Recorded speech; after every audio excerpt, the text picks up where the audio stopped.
Olá pessoal, novamente aqui eu estou organizando para conseguir incluir o Dr. Nelson aqui na nossa conversa. Só um pouquinho, vamos aguardar o professor Nelson entrar aqui para a gente seguir no teste, né? E logo às 17 horas a gente inicia. Vamos ver se o professor Nelson entra aqui para eu fazer esse teste, para ver se a gente consegue chamá-lo a participar aqui. O tema é muito bom hoje, gente. O prazo para propor embargo de terceiro. Nossa, tema prático, né? De tomada totalmente prática do processo civil. Muito interessante. Vamos ver, deixa o professor entrar aqui. Tudo bom, Marcelo? Tudo jóia com você? Bom te ver por aqui, como sempre, meu querido. Deixa eu ver se o professor Nelson entra aqui para a gente testar se eu consigo incluí-lo na live. Ou a gente faz pelo YouTube, né? Se eu não conseguir incluí-lo aqui pelo... Vamos ver aqui. Deixa eu já fazer um teste enquanto isso. Deixa eu ver aqui. Vamos ver aqui. Acho que agora vai dar. Vamos ver. Professor, acho que vai dar certo, pelo visto. Acho que vai dar certo. E agora? Professor, eu estou lhe ouvindo, mas não estou lhe vendo. Eu estou lhe vendo e estou te ouvindo, ele não me vê. Eu não lhe vejo. A sua câmera parece que não está ativada. Espera um pouquinho. Ok, sem problemas. Vai dar certo, mas já está caminhando para dar certo. Aqui aparece que o senhor está conectando para mim. Eu vou lhe chamar novamente, professor. Espere aí, um minutinho, por favor. Vou lhe chamar novamente. Tudo bom, Charles? Muito obrigado, meu querido. Vou chamar aqui o professor Nelson Finotti, adicionar. Professor, deve ter aparecido aí para o senhor o convite para o senhor participar. Vamos ver aqui como é que vai. Raul, boa tarde. Estamos organizando, gente. Tudo a gente consegue dar um jeito sempre. Pessoal, quem quer ter acesso aos artigos da revista Temis, não se esqueçam, né? Vocês encontram todos no site da revista Temis, que é www.fatemis, fatemis.com.br. Professor Nelson, eu lhe enviei o convite, vamos ver se o senhor consegue. Qualquer coisa, reinicie a sua entrada aqui na live para a gente conseguir lhe adicionar. Vai vendo aí, professora. Vamos ver aqui. Adicionar.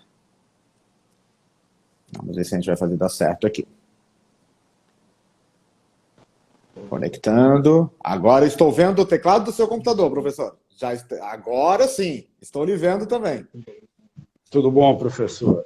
Tudo bom, professor Nelson? Uma satisfação ter o senhor aqui com a gente. Tudo bem com o senhor? Como é que está? Nesse calor de Rio Preto, né?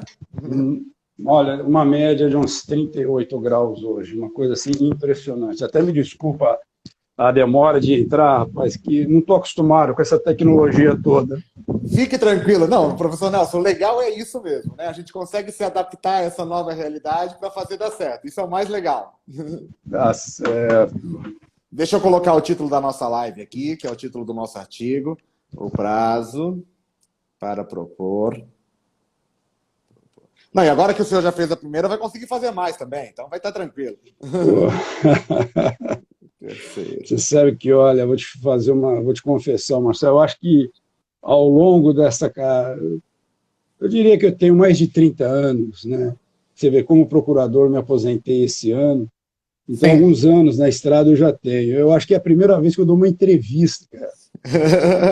Não, que honra, então, professor. Eu me sinto extremamente honrado Pois por poder é. ser o primeiro entrevistador. Professor, ajeite um pouquinho o celular, que está cortando o seu rosto, para o senhor conseguir... Aê! Tá melhor perfeito. assim? Agora ficou perfeito, agora ficou excelente. Pessoal, nós estamos começando mais um Entretemes. Uma boa tarde a todos vocês que estão aqui nos acompanhando. Nós temos mais de 10 pessoas nos assistindo, professor. Como vocês conhecem o nosso projeto, Bacana. nós temos uma revista científica aqui do interior de São Paulo, de São José do Rio Preto, com o editorial do professor Paulo Baria, aqui de São José do Rio Preto também.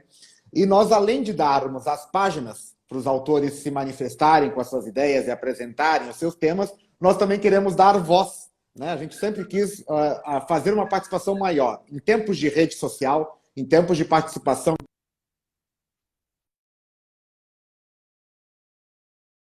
podemos dar voz e conhecer os nossos autores, né? O senhor está me ouvindo, professor?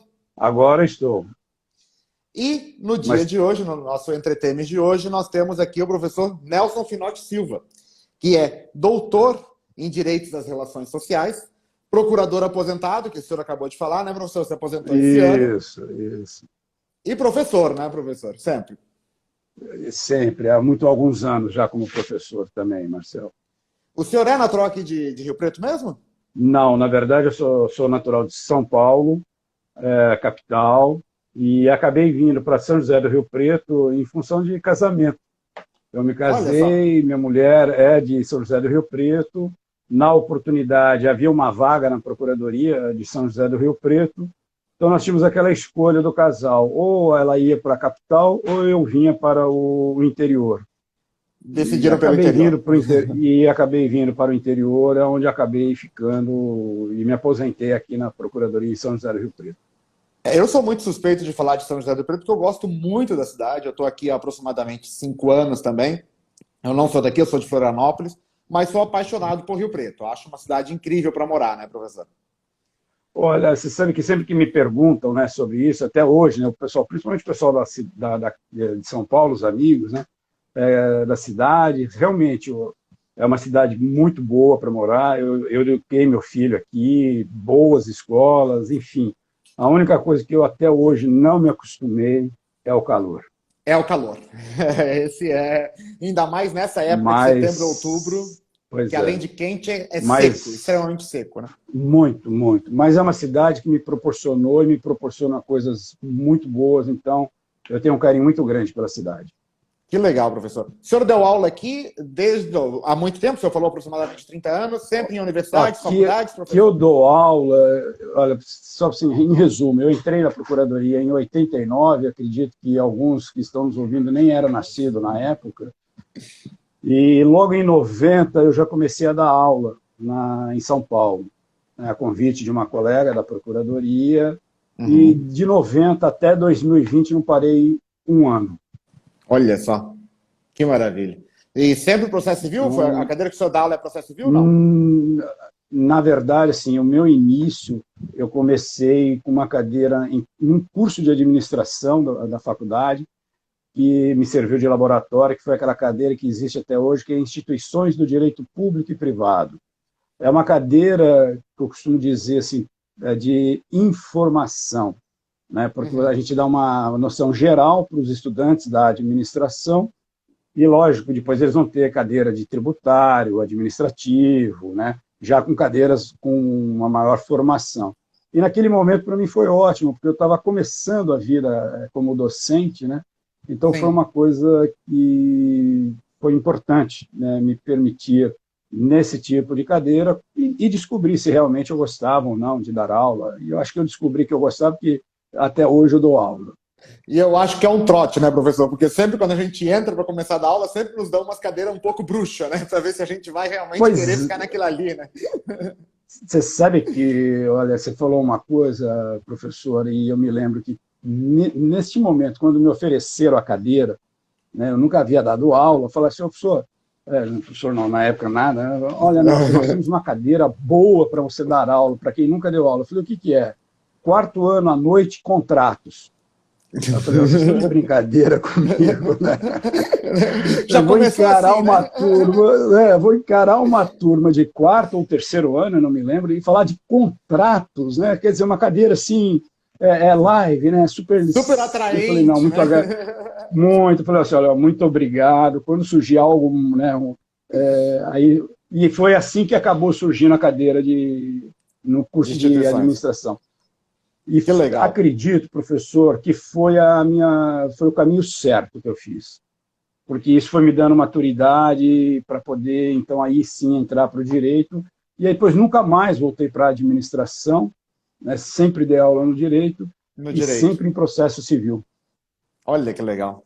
Deixa eu até cumprimentar a professora Cláudia Arruda, entrou aqui, que é a nossa próxima entrevistada do Entretemes, que vai ser no dia 19 de outubro, salvo engano, 13 de outubro, uma coisa assim, que está aqui nos assistindo também. Professor, vamos começar a conversar sobre o artigo, né? A nossa ideia é trocar uma ideia sobre o nosso artigo, para que instigue as pessoas a entrar no site da revista, baixar o artigo e encontrar o artigo e as ideias ali debatidas. Professor, o tema, quando a gente lê o título do artigo, ele é um título relativamente simples, né, que instiga diversos questionamentos, né? Afinal, o prazo para propor embargos de terceiro. Vamos começar por partes. Vamos falar um pouco sobre os embargos de terceiro, professor. Dê uma geral para a gente sobre os embargos de terceiro, sobre essa figura, essa ação autônoma, né? Para a gente conversar um pouquinho, para o pessoal poder entender o que a gente vai falar. Tá, os embargos de terceiro, assim, numa noção bem rápida, é uma ação, como o professor disse, uma ação autônoma de um procedimento especial, né, dentro do chamado processo de conhecimento, que tem uma finalidade muito específica, né, que é afastar o ato de constrição judicial. Aquele ato, né, por determinação de um magistrado, que recaia sobre um determinado bem, seja de um possuidor ou de um proprietário, para garantir uma execução de obrigação de dar, ou uma execução de quantia certa, ou ainda mesmo na fase do processo de conhecimento. De sorte que o patrimônio de alguém acaba sofrendo esse ato de constrição, mas de uma forma indevida. Então, seria o esbulho possessório ou a turbação praticado por uma decisão judicial. Então, é uma finalidade específica. E ela é interessante porque ela pode acontecer em qualquer momento, como o senhor falou, né? Pode acontecer no processo de conhecimento, em qualquer momento, no cumprimento da sentença, na execução. Sentença, no processo de ou no processo de execução.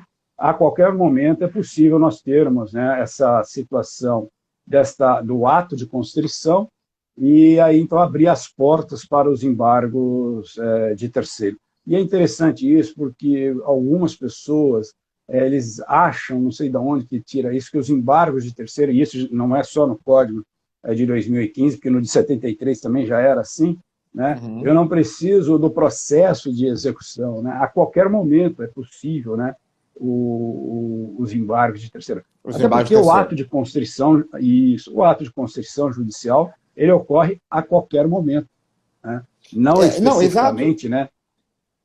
Puxando a brasa para o meu assado, né? Puxando a brasa para o meu assado aqui na nossa Justiça do Trabalho, é exatamente isso. A gente tem se deparado com diversas situações, por exemplo, da desconsideração da personalidade jurídica logo no início da ação, já tentando fazer um arresto de alguns bens para uma garantia de execução. Já o suficiente para os embargos de terceiro. Exatamente, já fechando esses requisitos, né? Deixa eu cumprimentar aqui o professor Paulo Baria, nosso editor-chefe da revista Temes, está aqui nos assistindo também. Já entrou aqui. Eu vi a entrada dele. Sou Paulo, saudades. Aliás, eu escrevi. Eu só escrevi esse artigo porque fui instigado pelo professor Paulo Baria, né, que no fim ele acabou colaborando, né, com o seu conhecimento. São coautores, e acabamos escrevendo. Somos coautores, né, do artigo em questão. Exato. Professor, então interessante. Então a gente já conseguiu definir esse instituto que pode ser utilizado a qualquer momento. E pelo que eu entendi tentando traduzir, ele é um instituto para proteção de algum bem. Alguém que nem sabia que existia um processo, teve um bem seu, de alguma forma, atacado, né? E existe essa maneira de se proteger. É isso, né? Isso. E é importante também, professor, se o senhor me permite fazer uma breve colocação, esse terceiro não necessariamente ser o proprietário, basta que ele seja o possuidor para que ele possa fazer a tutela da posse dele através dos embargos de terceiro. O senhor pode dar um exemplo para a gente, professor? O locatário, por exemplo, né, um locatário pode ser autor de um embargos de terceiro, onde ele alega não só, né, a posse e também a própria defesa do direito de propriedade do terceiro, no sentido de dizer que o locador, por exemplo, não tem qualquer responsabilidade sobre o determinado direito ou crédito, né, que esteja sendo objeto do litígio e recair sobre o imóvel locado. Então, ele é uma pessoa que é um possuidor direto, mas sem ser proprietário. E tem toda a legitimidade imaginando, né, imaginando uma situação bem prática, né? Um restaurante, por exemplo, que faz um investimento sobre um imóvel, está ali com o seu negócio funcionando ali, de repente vê aquele imóvel penhorado, arrestado, indo para a asta pública, ele também tem essa legitimidade para defender aquele imóvel, né, professor? Mesmo sendo locatário. Né? Mesmo sendo locatário, seja pessoa física, pessoa jurídica, não há uma restrição nesse sentido. Perfeito. Professor, vamos lá. Seguindo, então, a gente já definimos a figura do Instituto, que é a nossa ideia inicial. Uhum. A legitimidade, o senhor começou a falar. Vamos tocar nesse ponto mais preciso, nessa legitimidade ativa para os embargos de terceiro. Né? Porque tem aquela situação do cônjuge, né, que pode se confundir, Isso. Tem algumas situações que vale a pena um esclarecimento, né, professor? Claro. Então, em relação à legitimidade, né, a primeira coisa é aquela noção bem quem é terceiro, né, para a relação processual. Eu costumo dizer, o terceiro, eu poderia dar como sentido um conceito negativo. O terceiro é quem não é parte, não é verdade? E quem é a parte? Parte é aquele que pede a tutela jurisdicional em face de quem se pede a tutela jurisdicional. Portanto, se você não pediu, se em face de você não foi feito o pedido, naquela relação processual, certamente você será considerado um terceiro. E aqui me permita, assim, rapidamente, e aquela coisa do professor, né? A gente nunca consegue ficar, né, se afastar, restrito, né? Se afastar daquela coisa, e, enfim. É só nós temos aquela cautela de sempre lembrarmos que este conceito a que eu me refiro é aquele conceito puramente processual. Uhum. Né? Aquele conceito que a gente olha para a relação processual, olha para a inicial, olha para inicial e vê quem é o autor e quem é o réu. É que, por vezes, nós temos o substituto processual, que ele não é parte processual, mas ele é parte do direito material. Né? E esse, portanto, não poderia, na qualidade de terceiro, ser autor de embargos de terceiro. Só fazer essa ressalva, né? Esse adendo, como professor, que isso a gente, né, fica, enfim. E o próprio código, né, aqui no artigo 674, então ele vai dizer, né, quem ele considera como terceiro, além, claro, deste conceito amplo que eu me referi. E ele começa justamente fazendo essa colocação que o professor fez em relação ao cônjuge ou companheiro. Né? Hoje nós não podemos excluir a figura do companheiro. Então, sempre que se fala em cônjuge, nós temos que pensar no companheiro também. Então, relação, né? Na situação de relações. Isso, a relação, né, da união estável, enfim. Né? Então, tanto um quanto o outro podem, né, são considerados terceiros, como diz o próprio código aqui, no sentido de defender a posse deles de bens próprios, né, e da sua ameação. Então, eles também podem, né, na verdade, a famosa fazer ameação, né, a proteção a proteção da ameação deles na qualidade de cônjuge. Tem aquela situação também do regime de casamento, né? Dependendo do regime de casamento, né? A figura de terceiro, né? Isso, aí você precisa verificar, né? Por exemplo, se o regime é o da comunhão, da separação total de bens, é evidente que ele tem toda a legitimidade, até porque aquele patrimônio que acabou recaindo, né, sobre o ato da constrição, não é o caso, né, dele responder. Mas aqui também, professor, me permita fazer uma breve colocação. Essa questão do regime também, eu penso, né, e é uma opinião, que no caso concreto a gente também precisa analisar, porque se eventual benefício alcançou a família como um todo, e que gerou, né, aquela demanda, ainda que ela tenha sido contraída em nome de um deles, me parece que aí dá para discutir o alcance e excluir essa figura dos embargos de terceiro. Mas isso é uma... E daí, professor, acho que isso é muito legal. Essa posição que o senhor apresentou é muito interessante, porque a solução daí seria o embargos à execução. Porque daí seria a parte. Embargos à execução. Isso, ele seria a parte, ele não seria um terceiro. Justamente. De novo, aliás, o cônjuge, ele tem... E o cônjuge, ele tem bem isso que o senhor falou, né? Ele tem essa dualidade. Ou ele é autor de embargos à execução, e o cônjuge, ou o companheiro, evidentemente, né? Ou ele é autor dos embargos de terceiro, né? Ele tem essa Não, e como particularidade. isso é uma discussão frequente, né, professor? É uma discussão frequente nas execuções em geral, Claro, claro. principalmente nessa busca da execução efetiva, né? É conseguir vislumbrar o aproveitamento desse ato, né? Realmente, não, se aquele bem aproveitou a família inteira, ou aproveitou a empresa, aproveitou de alguma forma, muda-se a figura, não é terceiro e é sim executado. Não né? é isso. Isso mesmo. A gente tem que, e eu acho que os tribunais, né, eles vêm olhando muito para essa questão, né, do aproveitamento da família como um todo. Eu acho sim. que é. Até porque, né, professor, nós nos deparamos frequentemente, e falo até pela atividade jurisdicional, com certas fraudes de blindagem patrimonial, né? Uma separação fraudulenta, né? Só legal, né? Apenas no papel, aquela separação, um divórcio apenas no papel, né? Infelizmente é uma isso, realidade. Né? Infelizmente essa é uma realidade que a gente sabe que ela existe, né? Para nós, acho que nós que somos da área do direito, é até triste falar, olha, isso existe, né? Você vê situações em que as pessoas simulam, na verdade, é uma verdadeira simulação, todo um divórcio, quando, na verdade, estão fazendo isso para blindar patrimônio. Infelizmente, isso existe. E a gente não pode, o direito não pode dar aso a isso, né? Não pode acolher esse tipo de figura, né, professor? Não pode, não pode. Seguindo no ritmo Bom, enfim. Pode falar, professor. Não, por favor, pode falar. A ideia é não. Eu acho assim, vou ficar por aqui, eu acho que nós não podemos mesmo.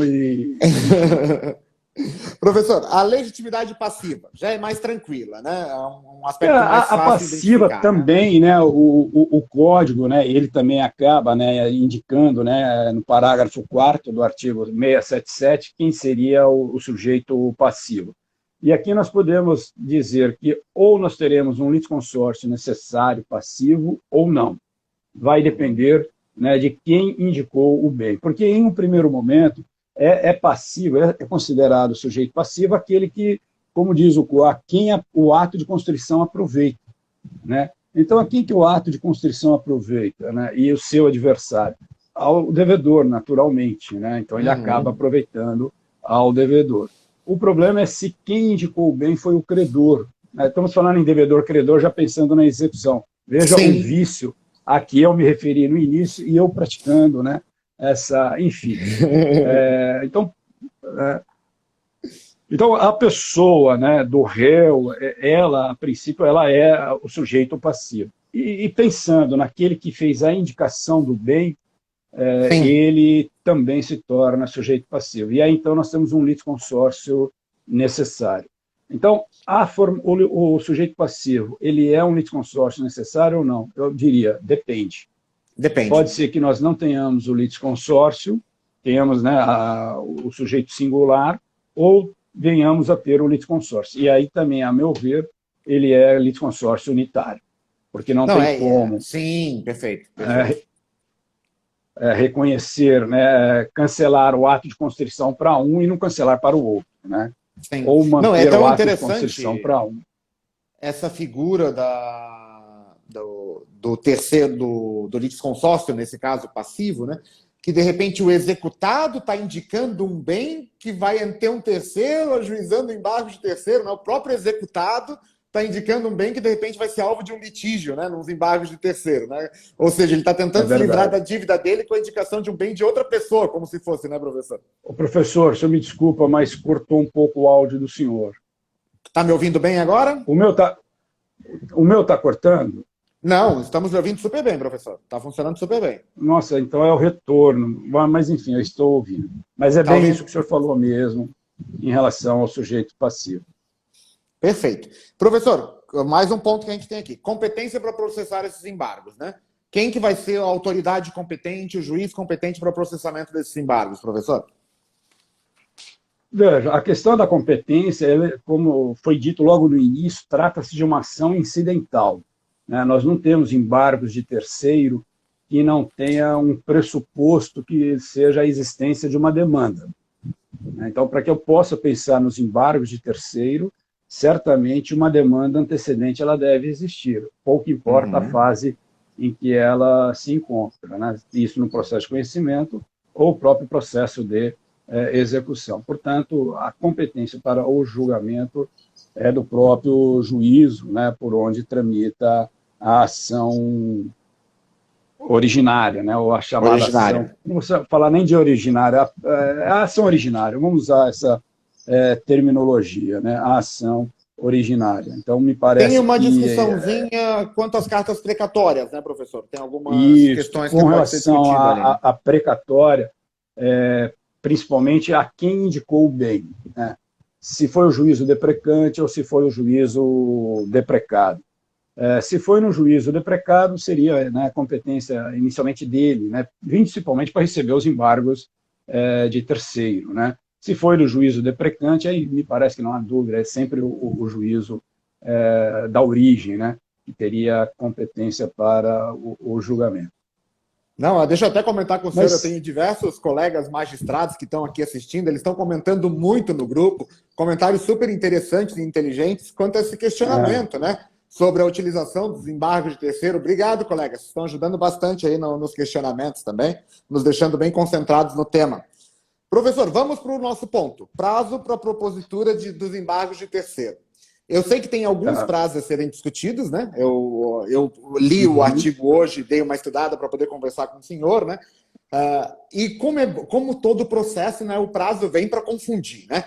Por que a gente pode esclarecer se a gente pode confundir, né? Pode confundir, então, professor, o senhor tem a palavra para dar um panorama geral quanto a esse prazo, a definição desses prazos, né? Então, em relação ao prazo, e é interessante nos embargos de terceiro, e hoje eu estava pensando um pouco, né, de como, né, fazer essa abordagem para sair um pouco, né, do cotidiano, talvez. E aí vem aquela coisa do professor, né, quando a gente vai, seja na graduação, seja na especialização, no mestrado. Então, eu fiquei pensando, olha, quando a gente fala de prazo, né, principalmente na graduação, você diz assim para o aluno, olha, prazo, né, principalmente para nós, advogados, o prazo próprio, e aqui me permitam, eu sempre conto isso para os meus alunos, professor, um advogado amigo meu me disse assim certa vez, que o dia que ele morresse, ele iria escrever na lápide, contra este os prazos não correm mais. Olha só, muito bom. Muito bom, eu acho isso, assim, e eu conto isso para os meus alunos, né, para que eles possam perceber a importância do prazo. Né, qual é a importância de um prazo dentro do processo, principalmente o prazo próprio, né? Sim. E a ponto de alguém pensar em escrever na lápide, né, de que contra este os prazos não correm mais. Né? Eu iria complementar ainda, professor, eu colocaria assim, e para o bem dos meus familiares, que seja o meu último ato. Com certeza, né? Vou passar essa para frente também. Mas, enfim, e aí a grande questão do prazo é aquela ideia, né, do espaço de tempo para a prática do ato processual, e aí fica o espaço de tempo, o tempo inicial, o termo final, e aí você fica explicando tudo isso. Enfim, eu vou resumir aqui. E os embargos de terceiro, ele tem uma particularidade, né? Por que ele tem uma particularidade? Porque a preocupação do legislador não é o termo inicial, é o termo final. Porque se nós olharmos, né, a questão, né, do cabimento, né, do prazo para os embargos de terceiro, seja no processo de conhecimento, seja na execução ou no cumprimento de sentença, você vê que a preocupação dele não é o prazo, por exemplo, dos 5 dias, como eu tenho no cumprimento de sentença, como eu tenho, né, no processo de execução, mas sim a assinatura da carta. Expedir a carta, eu não posso mais pôr embargos de terceiro. Né? E no caso do conhecimento é o trânsito em julgado. Né? Claro que eu tenho que ter o termo inicial para contar, né, o trânsito em julgado, mas na verdade é o termo final, quando ocorreu o trânsito em julgado, ali cessa o prazo dos embargos de terceiro.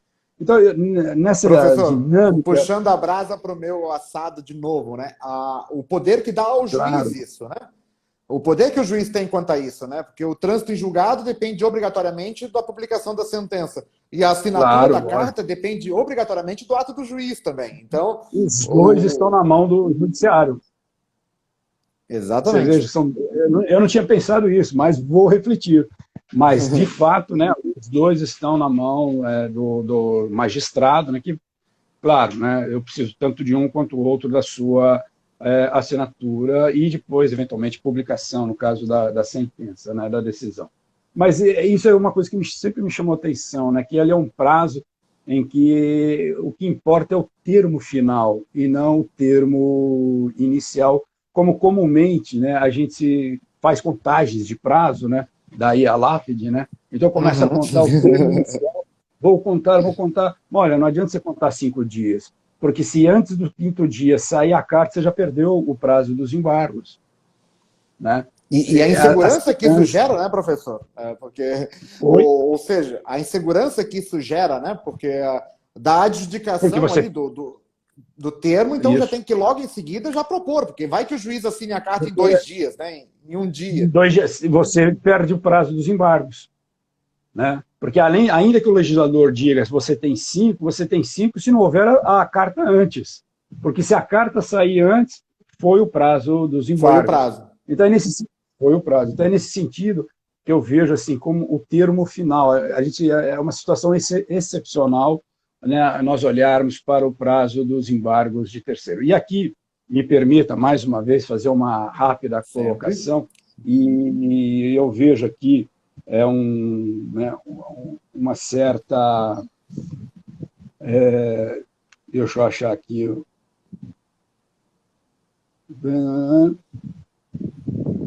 Gente, a questão dos prazos, né? Estávamos falando a questão dos prazos a qualquer tempo, o artigo 675. Então, eu penso Uhum. aqui, professor, que no 675 nós temos uma impropriedade técnica do legislador. Acabamos não colocando isso, eu não me lembro se eu pus, eu acho que eu coloquei muito en passant no artigo, mas eu acho que vale a pena chamar a atenção, né? Por Porque favor. o legislador assim é interessante, né? O nosso legislador ele veio, cria um novo código de processo com uma série de inconsistências, enfim, não é o momento de fazermos crítica, mas ele existe, né? E ele cria alguns institutos e ele esquece disso, né? E ele simplesmente ele não lembra que ele fez isso, né? E assim, desculpa Sim. até essa linguagem mais singular, né? Mas me parece que é bem isso. Porque o artigo 675, né, ele diz: os embargos podem ser opostos a qualquer tempo no processo de conhecimento, enquanto não transitar em julgada a sentença. E aqui, então, me parece que nós temos uma impropriedade, porque o novo Código de Uhum. Processo ele deu um grande passo, né, que foi o fracionamento do julgamento do mérito. Então, nós podemos ter, Perfeito. dentro do processo de conhecimento, mais de uma coisa julgada, e o senhor sabe disso, né? O famoso julgamento parcial antecipado, né? Justamente, né, o chamado julgamento parcial do mérito, né? Então, ele julga parte do mérito num determinado momento e o resto ele vai julgar em um segundo momento. O fato é que esta decisão, né, que ele julga de forma antecipada, de forma parcial, né, o Uhum. mérito, e aí também é uma crítica minha, né, eu digo assim, o legislador ele deu um passo para frente, mas ele foi tímido, porque eu penso que por uma questão de recorribilidade, ele deu natureza a essa decisão ser ela interlocutória. E aí é onde eu digo que o 675 ele é técnico, porque se eu tenho uma decisão interlocutória parcial de um De mérito, mérito, né? Exato. de mérito, que faz coisa julgada e que nos permite o cumprimento da sentença definitivo, não cabe embargos de terceiro? Né? Como? Como? Só por uma Como, definição né? técnica, uma definição de nomenclatura, né? De nomenclatura, né, professor? Pois é, quer dizer, me parece que aqui, né, a ideia da sentença do trânsito em julgado, o aplicador do direito ele tem que ter essa cautela, né? Onde ele está escrito decisão, a sentença, eu acho que a gente deveria ter uma outra leitura, O senhor né, em sabe, professor, função que quando eu estudava para concurso ainda, lá no Rio Grande do Sul, ainda não tinha passado na prova da magistratura, eu tinha um grande professor de processo civil lá do Rio Grande do Sul, que era o Fábio Milman, e ele criou uma tese de que no julgamento antecipado parcial, onde, no entender dele, também se teria uma sentença, afinal, está se julgando mérito, né, com definitividade, coisa claro. julgada, ele criou a figura da apelação por instrumento. Eu já ouvi muito isso. Seria uma Já apelação ouvi por instrumento muito que essa... ficaria aguardando, né, até a próxima sentença ser proferida para ser julgado todas juntas a apelação. Então ele teria que ter por instrumento já naquele momento, no prazo de 15 dias daquela sentença parcial, impetrar a apelação por instrumento. São figuras novas, Eu né? me Que lembro disso, essa figura. eu não sei se foi dele que eu ouvi isso, mas eu me lembro bem dessa colocação de se falar em apelação por instrumento, né? No sentido de tirar da apelação ambos os efeitos, que esse era o grande problema que nós tínhamos, Exatamente. né, em relação à apelação. Que fica para um outro dia a conversa sobre os recursos. Mas no Com caso certeza. dos embargos de terceiro, eu faço essa ressalva, né, de que aqui onde está escrito sentença a gente tem que ter essa cautela. E, enfim, né, nós temos essas duas situações, né? O prazo do trânsito em julgado, no processo, né, Sim. na fase de cumprimento, e os 5 dias, seja no cumprimento de sentença, seja no processo de execução, só que antes da assinatura da respectiva carta, e não do auto, né? A carta ela vem depois do Sim. auto. A carta vem depois do auto, exatamente. É a Depois do consolidação do auto. auto, né? Isso, né? E é justamente Professor, ela que nos permite fazer o registro no cartório imobiliário, né? Se que for dá um bem imóvel, efetividade lógico, para né? aquela aquisição, Isso, né, professor? Tem isso. mais um prazo, né, professor? No caso de fraudes à execução, a gente Tem, lida com mais um isso, tem prazo, o né? prazo, isso.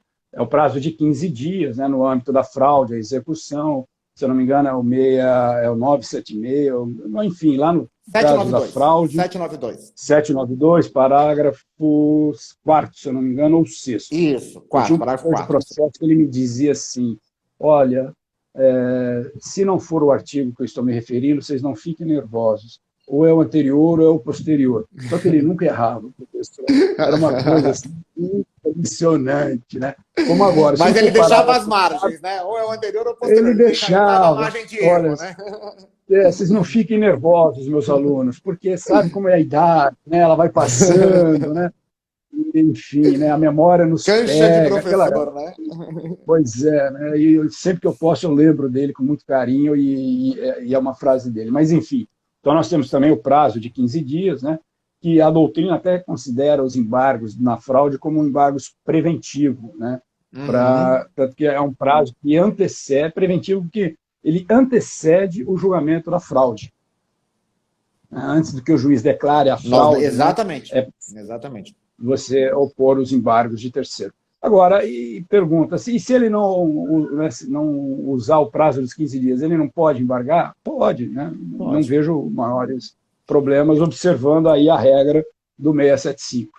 Do 675. Professor, um ponto interessante que eu vi no artigo aqui, na leitura que eu fiz hoje do artigo, nessa questão de conhecimento prévio, né, da constrição judicial pelo terceiro. Até você cita exemplos muito interessantes, né, de que o credor enviar uma notificação para o adquirente, né, que de repente não tem registro no cartório de imóveis, pensando no imóvel, claro, né, não tem registro Claro. daquele contrato, daquela compra e venda. Me fale um pouco sobre esse conhecimento prévio, professor. Essa questão, né, do conhecimento prévio, ela decorre, nesse exemplo específico, professor, levando em consideração que se o magistrado ele percebe, né, que tem um terceiro, tanto que o parágrafo único, né, do 675 ele impõe isso, né, se o juiz perceber, se ele identificar a existência de um terceiro, ele mesmo já manda intimar o terceiro para fins de embargos de terceiro. Claro que para isso ele tem que ter esse conhecimento, né? Agora, como que o magistrado vai ter um conhecimento desse no âmbito da sua imparcialidade? Dos documentos que chegam aos autos, lógico, né? Não cabe ao magistrado. Vai às partes, né? Não, isso não cabe a ele fazer isso, né? E, às vezes, na questão imobiliária, você nem sempre tem o registro na matrícula do imóvel, mas uma das partes sabe que já foi alienado aquele imóvel. Então, é nesse sentido, né? Como o magistrado ele não tem esse conhecimento, porque pela matrícula do imóvel não aparece aquela transação, mas a parte tem esse conhecimento, então ela pode, muito bem, dar o conhecimento. Porque a questão, seja feito pelo judiciário, vamos falar o magistrado, seja a comunicação feita pelo judiciário, seja pelo particular, a finalidade é uma só, é dar conhecimento ao terceiro do ato de constrição. Então, se chega ao terceiro né, a essa situação, não vejo porque até, e me permita, né, um adendo sempre, né, aquela coisa do professor, se nós olharmos no novo código, né, um dos princípios, né, vamos chamar de princípio, que norteia o código é o da cooperação. Né? Então, se nós Exatamente, professor. olharmos, né, pelo princípio da cooperação, isso é da cooperação, né, dos envolvidos na relação processual. Então, atingiu a finalidade, que seria dar conhecimento, né, ao terceiro, de um Uhum. ato de construção e de uma situação que o judiciário não teria como ter conhecimento, já que não há o registro em documento público da existência, né, daquela transação. Então, é Deixa nesse eu fazer um sentido, né? comentário aqui até, professor, que estão me instigando aqui, o pessoal, os meus colegas estão me instigando, o Maurício e a Vanessa estão comentando sobre a apelação por instrumento, né? Que no nosso caso, na Justiça do Trabalho, nós vamos ter que tornar em recurso ordinário por instrumento, sendo que a gente não tem nem agravo por instrumento, né? Então, É vai ser a verdade. criação de um novo... É porque vocês não têm apelação, né, lá na Exatamente, Justiça nós temos o do recurso Trabalho, ordinário aqui. recurso ordinário, né? E vejo que agora Professor, o eu... CPC, pois não. Não, por favor, o CPC, o Não, senhor pode não, comentar, não, não, continue. não, não, não pode. Então, assim, nesse sentido, né, da cooperação, e esse é um princípio muito importante. Opa, cortou? Professor, o senhor está me ouvindo? Não sei se cortou para o senhor, se cortou para mim. Pessoal, vocês estão me ouvindo? Como é que tá? Cortou o professor ou cortou para mim? Cortou o meu. Se manifestem aqui no chat. Voltou, professor. Voltou. Voltou. Fique É à o que, vontade. é o que eu disse. A gente fala muito, né? A gente faz muita crítica, a verdade é essa, né? Ah, porque demora aqui, demora ali, mas a hora que você tem todo um mecanismo a seu dispor, né, disponível para você, para colaborar, a gente não faz. Então, são mecanismos que nós temos, né, no sentido de cooperar por uma melhor prestação A jurisdicional. gente E tem a falado finalidade é muito essa, é isso, dar professor. ciência. Não é, a gente tem se falado muito isso nas lives que eu tenho participado, né? Do princípio norteador da colaboração e da cooperação, né? Isso vai ter que voltar a ser muito presente nos processos. Penso eu que no processo Vai. civil ainda mais, porque o processo de trabalho nós temos um princípio da simplicidade, da oralidade, que facilita muito o nosso processo, né? Ele é Claro. muito mais ágil nisso, mas o processo civil realmente carece dessa cooperação das partes, né? Para evitar apenas os atos protelatórios, né, professor? E, aliás, né, fica para um outro debate, atos protelatórios. Para um outro debate esse ponto. Professor, Mas, um ponto enfim, em interessante aqui, relação. que agora Pois a gente não. já vamos caminhando até um pouco perto do nosso final, professor. Essas consequências da perda, né? Porque ainda que a gente fale nesses três prazos que nós tratamos, né? Até o trânsito em julgado, os 5 dias no caso do ato de alienação, os 15 dias na Isso. fraude de execução, mas perdeu esse Isso. prazo. O que acontece, professor? O que pode ser feito com a perda desse Olha, prazo? a perda do prazo, né, ele não acarreta nenhuma consequência no âmbito do direito material do terceiro. Ele não perde, né, a possibilidade de, em ação própria, discutir o seu direito, né, decorrente do esbulho ou da turbação praticado pelo ato de constrição judicial. Ao invés de entrar com embargos de terceiro, ele vai ter que propor o que a doutrina chama de uma ação autônoma, uma ação própria. E o interessante, né, e aí que é o mais interessante, que se nós formos olhar, nós vamos ver que são as mesmas partes, o mesmo pedido e a mesma causa de pedir. Tanto que existem decisões, inclusive do próprio Superior Tribunal de Justiça, em reconhecendo a possibilidade de se processar embargos de terceiros intempestivos. É Isso, eu lógico achei que muito interessante não, isso. não Exatamente. numa intempestividade muito longa, evidente, né? Mas uma intempestividade por quê? Qual é o raciocínio? Olha, se nós reconhecermos essa intempestividade, amanhã uma ação idêntica a essa vai estar na nossa mesa. Mas é uma ação idêntica, a verdade é essa. Por isso que eu Exatamente. disse, as mesmas partes, o mesmo pedido e a mesma causa de pedir. Então, tanto Sim. que há decisões nesse sentido de permitir o processamento, né, dos embargos de terceiro, mesmo que ele seja intempestivo. Claro que aqui Eu uma captei, intempestividade... até, me corrija se eu estiver errado, professor, até porque eu achei interessante que um dos efeitos nessa intempestividade, ele pode ser processado, como a gente estava conversando, um dos efeitos é quanto à suspensão da ação principal, né, como a gente denominou aqui. Tem alguma coisa com isso, né, professor? Isso. E também, veja bem, quando se propõe os embargos de terceiro, né, você pode paralisar a ação principal no todo ou em parte, vai depender justamente do alcance, né, do ato de constrição, né, daquilo que nós estamos discutindo em sede de embargos de terceiro. Em 73, ao tempo do Código de 73, até um determinado momento, até era muito plausível a ideia dos embargos de terceiro, justamente por este efeito de se obter uma paralisação, né, imediata do processo, que seja ele de conhecimento, seja do processo de execução. Mas a questão ela começa a tomar um outro rumo e uma outra perspectiva com a edição do artigo 273 do CPC de 73, que generaliza a tutela antecipatória, né, com requisitos muito específicos, né, mas ela generaliza. E agora, né, no âmbito do CPC atual, a chamada tutela provisória. Portanto, este efeito, né, de suspender, eu posso também obter numa ação simples, numa ação autônoma. A grande diferença que eu vejo, né, é a questão dos requisitos. O problema seriam os requisitos, que para fins de uma tutela provisória, eu tenho que preencher os requisitos do artigo 300, que é um exame um pouco mais aprofundado para o magistrado do que ele paralisar uma ação dentro dos requisitos dos embargos de terceiro. Me parece que essa seria a diferença, o efeito prático, né, em relação a opor embargos de terceiro e opor uma ação autônoma, né? Podemos falar, professor, ponto seria isso. Um pouco de fungibilidade nesse ponto? Um embargo de terceiro, ajuizado intempestivamente, que daí se tornaria já uma ação própria? Eles não quiseram usar essa palavra, sabe? Eu acho que eles não quiseram usar a palavra fungibilidade, mas no frigir é um pouco isso. É isso. Né? Um pouco é isso.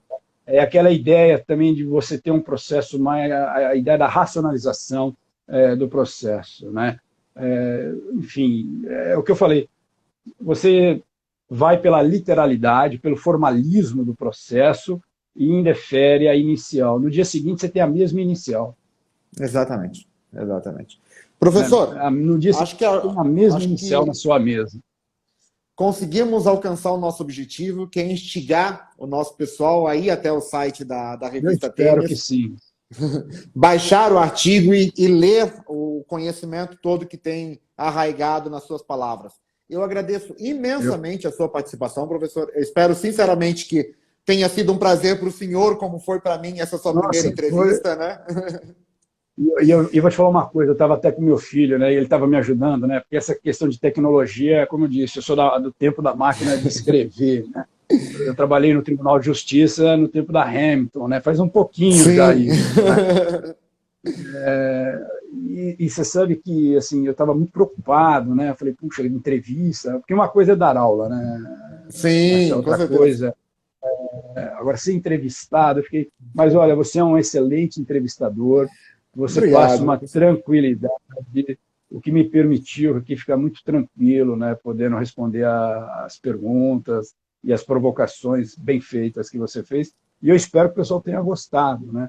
Não, eu ia comentar isso com o senhor, tivemos vários alunos, também vários professores, o professor Paulo Sumariva esteve por aqui, André de Giorgio esteve por aqui, todos agradecendo a live, parabenizando o senhor pela participação. Ou seja, participe de outras, professor. Vamos fazer outras lives também. Agora que eu já fiz uma, a próxima é só me chamar que iremos participar. Muito obrigado, professor. Uma boa tarde para o senhor nesse calor de Rio Preto e um grande abraço. Pessoal, a live vai ficar aqui no IGTV e vai ficar disponível no canal da Temis, lá no YouTube. Vocês conseguem acessar. Se inscrevam lá no canal da Temis, onde tem todas as lives do Entretênis. Professor Nelson, o senhor pode se despedir, a palavra está com o senhor. Um grande abraço. Bom, eu agradeço, né, a oportunidade de poder participar e dizer a todos que foi uma honra e fiquei muito tranquilo, como disse, eu estava muito preocupado, porque eu não havia, né, participado, mas o nosso mediador aqui, ele é uma pessoa muito tranquila, muito simpática e ele passa uma tranquilidade que me permitiu até ir mais do que eu imaginava que eu fosse falar. E eu espero que tenha agradado a todos, como a mim me agradou profundamente. E agradecer aqui uma pessoa especial, se me permite, professor, que é Fique o à professor vontade, Paulo professor. Baria, né, que, na verdade, é o idealizador da obra e quem me fez o convite de escrever o artigo. Não fosse o convite dele, provavelmente nós não estaríamos hoje aqui. Então, fica aqui Verdade. um agradecimento pessoal e ao professor Paulo Baria. Um grande incentivador de São José do Rio Preto, né? Paulo Baria é Com um certeza. marco de São José do Rio Preto, né, professor? Com certeza. Obrigado, professor. Um grande abraço. Nos vemos Um nas grande próximas abraço. lives. Tchau, tchau, pessoal. E fica aguardando o convite. Um abraço. Tchau, tchau.